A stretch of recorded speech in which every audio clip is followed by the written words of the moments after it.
Hello friends, आज मैं आपको एक अपडेट देना चाहता हूँ एमकॉम के रिगार्डिंग कि एमकॉम इग्नू से करने पर आपके कोर्स बिल्कुल के बिल्कुल चेंज हो गए। मींस जो आप सब्जेक्ट पहले देते थे उसमें बहुत सारे चेंजेस आए हैं, एग्ज़ाम के स्ट्रक्चर के अंदर चेंजेस आए हैं, फ़ीस के अंदर चेंजेस आए हैं, ड्यूरेशन के अंदर चेंजेस आए हैं। तो मैं आपको यही बताने जा रहा हूँ, ठीक है। तो बेसिकली एमकॉम के 4 टाइप्स होते हैं, ठीक है। एक तो होती है नॉर्मल एमकॉम जो किसी चीज़ के अंदर स्पेशलाइजेशन नहीं होती। फिर आती है आपकी फाइनेंस एंड टैक्सेशन के अंदर स्पेशलाइजेशन एमकॉम की। देन आती है business policy and corporate governance के अंदर स्पेशलाइजेशन। एंड देन आती है management accounting and financial strategies के अंदर स्पेशलाइजेशन।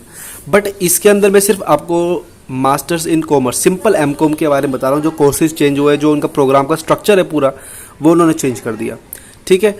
1 बाय 1 चलेंगे।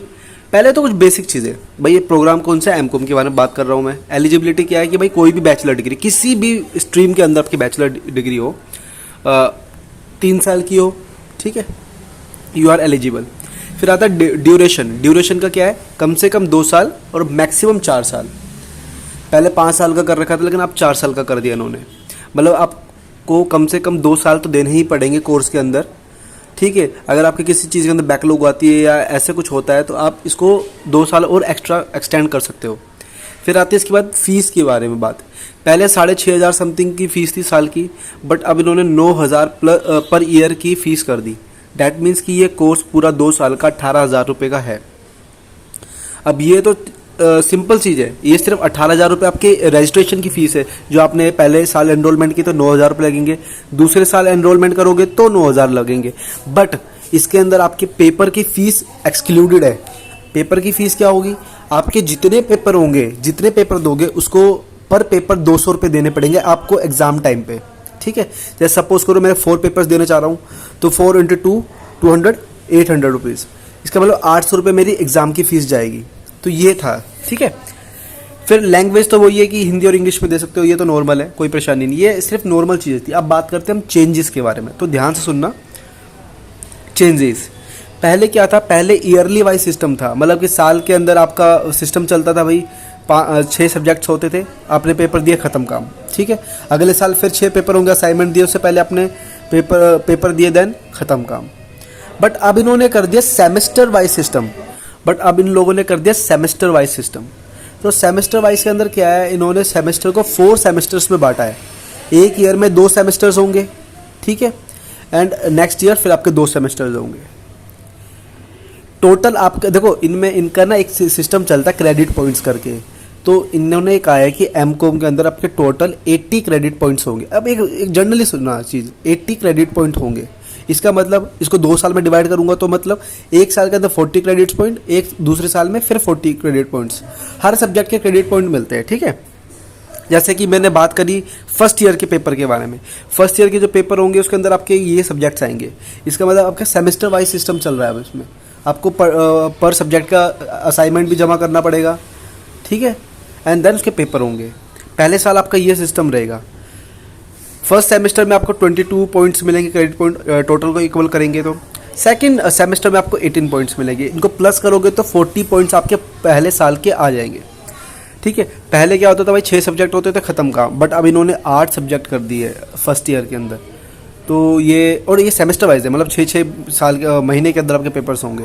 तो ये थोड़ा सा अलग चीज़ है और ये एक तरीके से रेगुलर के जैसा है। क्योंकि मैंने बीकॉम जब की थी 2017 में मैंने कंप्लीट की थी अपने बीकॉम, तो उसके अंदर भी सेमेस्टर का सिस्टम चलता था, ठीक है। तो ये उससे मिलता जुलता ही सिस्टम है, बस आप रेगुलर नहीं जा रहे, बाकी सारा गेम रेगुलर जैसा ही कर दिया इन लोगों ने, ठीक है।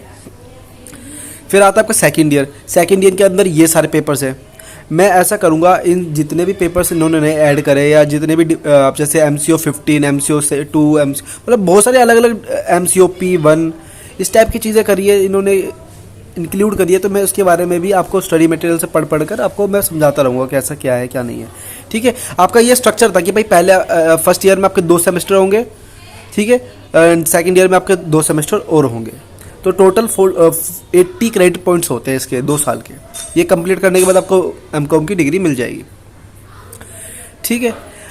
हम सबको पता है कि भैया इग्नू में जब पेपर देते हैं तो आपके अगर 100 नंबर का पेपर है तो उसमें से आप सपोज करो मेरे 100 में 100 नंबर आ गए, तो वो मेरे 70 नंबर काउंट किए जाएंगे जो मैंने पेपर एक्चुअल में दिया है। और मेरे सपोज करो 100 नंबर का मेरा असाइनमेंट है, उसमें मेरे 80 नंबर आ गए, तो वो 30% कैपेसिटी उसकी काउंट की जाएगी और फिर इन दोनों का एडिशन किया जाएगा, फिर मेरे ओवरऑल नंबर बनेंगे। ये हमेशा सिस्टम चलते आ रहा है वेटेज का। ये इनका एक तरीके से इवैल्यूएशन का सिस्टम है। 100 मार्क्स का पेपर होगा 3 घंटे के लिए, तो नॉर्मल चीज़ है। फिर ये डिवीजन की बात कर दी कुछ, भाई 60 से ऊपर होगा तो फर्स्ट डिवीजन की, यही क्राइटेरिया होता है, इसमें कुछ नहीं होता।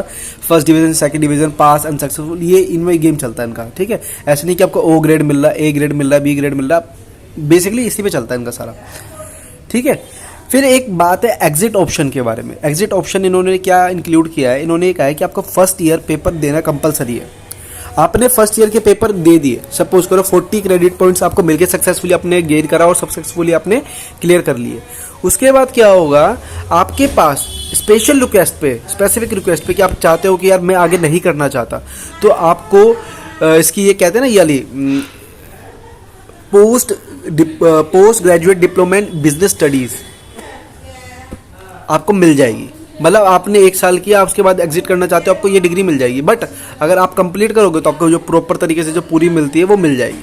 कहने का मतलब ये आपको एक ऑप्शन देगा स्पेशल रिक्वेस्ट पे कि भाई मैं आगे कंटिन्यू नहीं करना चाहता, ठीक है, तो आपको जो पर्टिकुलर आपका ये पूरा कैंसिल नहीं किया जाएगा। जैसे पहले क्या होता था, भाई एमकॉम आपने करी है तो पूरी करनी पड़ेगी आपको, 4 साल तक का टाइम दिया आपने।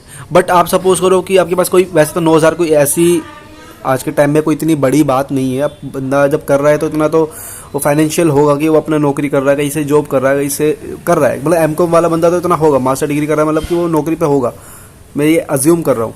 तो 9000 कोई बड़ी बात नहीं। अगर सपोज करो कोई फाइनेंशियल प्रॉब्लम आ गई, वो नहीं कर पा रहा है 9000 रुपये, तो वो क्विट करके 1 साल की डिग्री ले सकता है। लेकिन एटलीस्ट आपको 1 ईयर के पेपर देने पड़ेंगे, जिससे आपको post graduation diploma in business studies तो मिल जाएगी।